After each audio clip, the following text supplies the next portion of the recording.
संभाजीराव माने जी। नमस्कार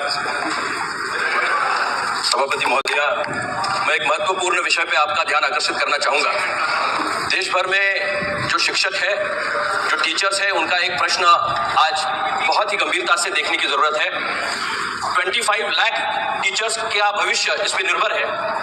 TAT teachers eligibility test, ये नामक टेस्ट RTI लागू होने के बाद, राइट टू एजुकेशन लागू होने के बाद तैयार किया गया और देश भर में 53 साल से जो नीचे है उनके सभी को इसका टेस्ट देना पड़ेगा, ऐसा निर्णय केंद्र शासन के माध्यम से दिया गया। और आज ऐसी स्थिति है कि 25 लाख लोगों का भविष्य इस पे निर्भर कर रहा है, बच्चों का भविष्य इस पे निर्भर कर रहा है। कोर्ट में कुछ लोग गए हुए हैं जिसके माध्यम से अगर ये कोई शिक्षक वहां पे इस एलिजिबिलिटी में पास नहीं होते तो उनको बरतरफ करने का निर्णय केंद्र सरकार के माध्यम से लिया गया है और कोर्ट में जाने की वजह से एक लॉक हो गया है, डेडलॉक हो गया है। मैं गुहार करना चाहूंगा केंद्र सरकार से, ये सारे शिक्षक अपने अपने स्थानिक टेस्ट पास होके वहां पे रिक्रूट हुए हैं, तो केंद्र सरकार इनकी पार्टी बन के यहाँ जिसमें जाए, जिसके माध्यम से हर एक के क्षेत्र में यह हर समस्या मैडम आई हुई है। हम ये चाहते हैं कि कोर्ट में एफिडेविट लिख के इन लोगों पे अन्याय ना हो, जिसकी जिम्मेदारी केंद्र सरकार ले और उनको राहत देने का काम करे। माननीय अध्यक्ष जी, आपका बहुत बहुत धन्यवाद। सभापति जी, मैं जो माड़े जी ने बात कही है उसी बात को आगे बढ़ाते हुए अपनी पार्टी के नेता आदरणीय अखिलेश यादव जी की ओर से जिस तरह से TET के माध्यम से पूरे देश के तकरीबन 25 लाख और अकेले उत्तर प्रदेश के 2 लाख से ज्यादा शिक्षक आज पूरी तरह से असुरक्षा के भाव में है। सभापति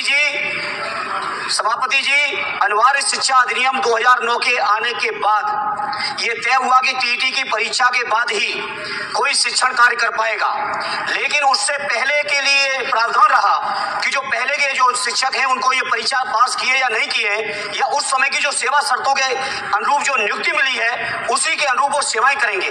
लेकिन 1 सितंबर 2025 को माननीय सर्वोच्च न्यायालय का एक फैसला, मैं इस बात के लिए सदन में पुरजोर तरीके से कहूंगा, ये केवल माननीय सर्वोच्च न्यायालय की बात नहीं रही, केंद्र सरकार और राज्य सरकारों की कमजोर पैरोकारी के कारण आज देश के 25 लाख से ज्यादा शिक्षक, उनके परिवार पूरी तरह से सुरक्षा का भाव है। सभापति जी, बात पूरी आने दिए। और हमारे उत्तर प्रदेश के अंदर 2 लाख से ज्यादा शिक्षक भर्ती परेशान है। इससे मेरी सभापति जी आपके माध्यम से सरकार से अनुरोध है कि अध्यादेश लाके, संविधान संशोधन लाके देश के 25 लाख शिक्षकों का, विशेषकर उत्तर प्रदेश के 2 लाख शिक्षकों का भविष्य को सुरक्षित करें और नहीं करते हैं तो ये। Thank you. Through you, Chairperson, Madam, I'd like to draw the attention of the House to the pressures faced by school. धन्यवाद। माननीय सदस्य श्री लालजी वर्मा जी। धन्यवाद माननीय सभापति महोदया। मान्यवर, जैसा माननीय श्री धर्मेंद्र यादव जी ने जिस इशू को उठाया है, उत्तर प्रदेश और देश के लाखों शिक्षकों के भविष्य से जुड़ा हुआ प्रश्न है। केंद्र सरकार ने भारत का राजपत्र संख्या 2215 दिनांक 25 अगस्त 2010 के द्वारा स्कूलों में कक्षा 1 से 8 में अध्यापक के रूप में नियुक्त की पात्रता हेतु न्यूनतम योग्यता निर्धारित की गई है।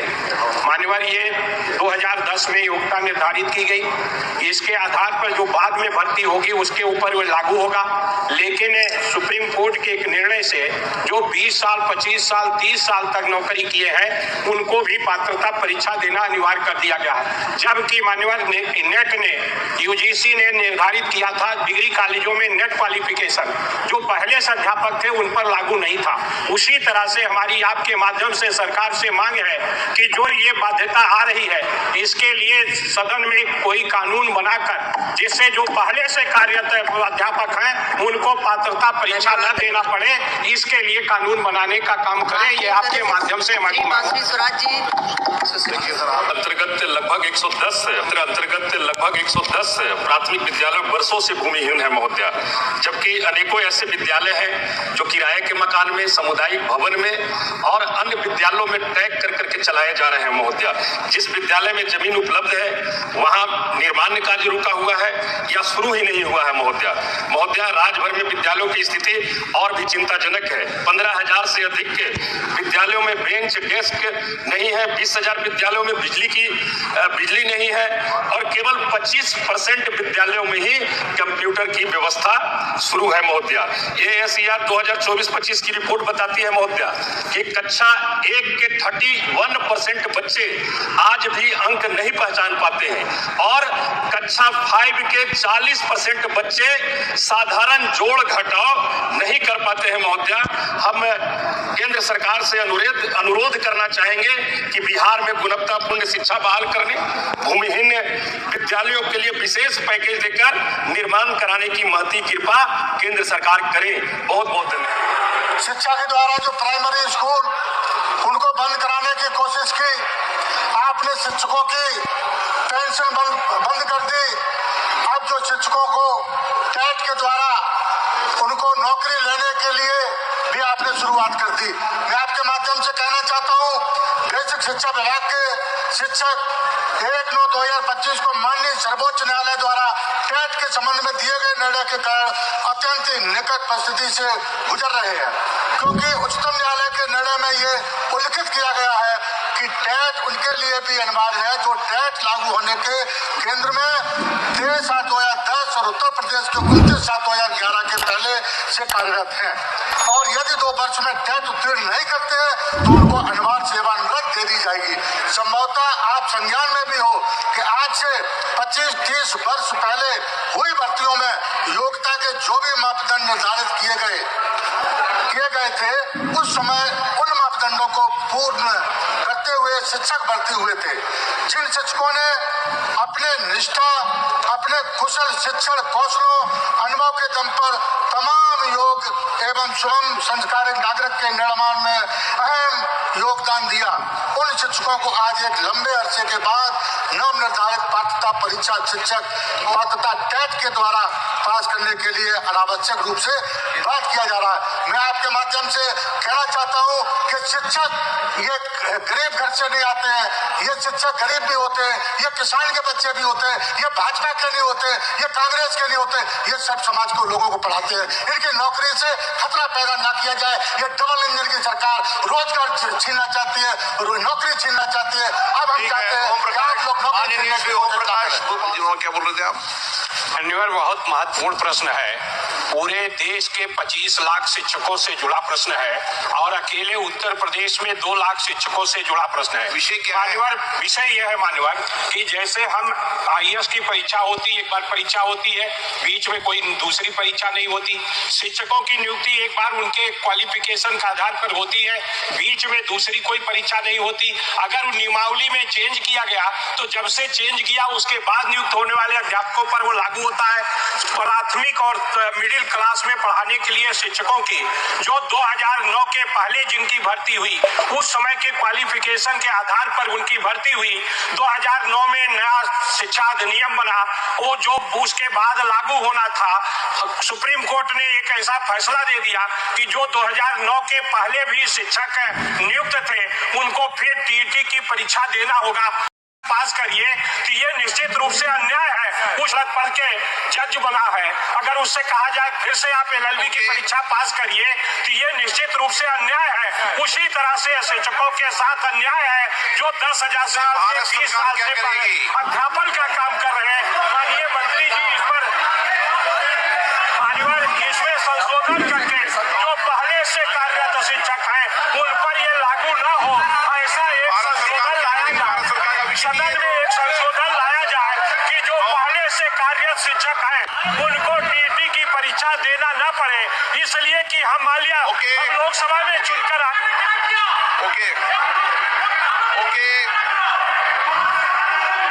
नहीं ये तरीका नो। मान्य सदस्य प्लीज।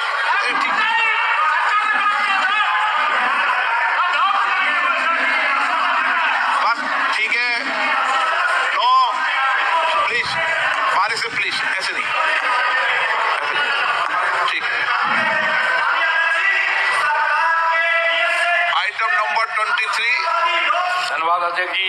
आज पूरे देश और प्रदेश और मेरे लोकसभा क्षेत्र जालौन, नरोठा, भोगनीपुर में अध्यापन कार्य कर रहे शिक्षक व शिक्षिकाएं माननीय उच्चतम न्यायालय के आदेश से अत्यंत भयभीत हैं, जबकि भारत सरकार द्वारा कक्षा 1 से 8 तक पढ़ाने वाले शिक्षकों की शैक्षिक योग्यता भर्ती के लिए निर्धारित किया गया, जिसमें अन्य योग्यताओं के साथ साथ शिक्षक पात्रता परीक्षा टीटी पास करना अनिवार्य किया गया। यह योग्यता 2010 के बाद भर्ती पर लागू होना था, पहले से नियुक्त शिक्षक पर यह लागू नहीं होना था, परंतु उच्चतम न्यायालय के निर्णय के पहले से नियुक्त शिक्षकों पर यह लागू हो गया है। जबकि नियुक्ति जब हुई थी उस समय योग्यता निर्धारित थी, उसे पूर्ण करने के बाद ही उनकी नियुक्ति हुई थी। शिक्षक लगभग 20-25 वर्ष से ज्यादा समय से शिक्षक कार्य कर रहे हैं। हमारी सरकार से मांग है कि ऐसे शिक्षक जो 2010 के पूर्व नियुक्त हुए हैं उन्हें शिक्षक पात्रता परीक्षा से मुक्त करने हेतु कानून बनाए जाने की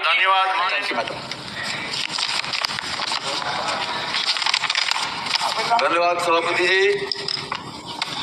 मैं रीवा जिले के सबसे पिछड़े भाग में एक नया जिला मऊगंज बनाया गया है। मऊगंज जिले की लगभग संपूर्ण आबादी सुदूर जंगली व पहाड़ी इलाके में रहती है। शिक्षा के लिए कोई श्रेष्ठ विद्यालय नहीं है।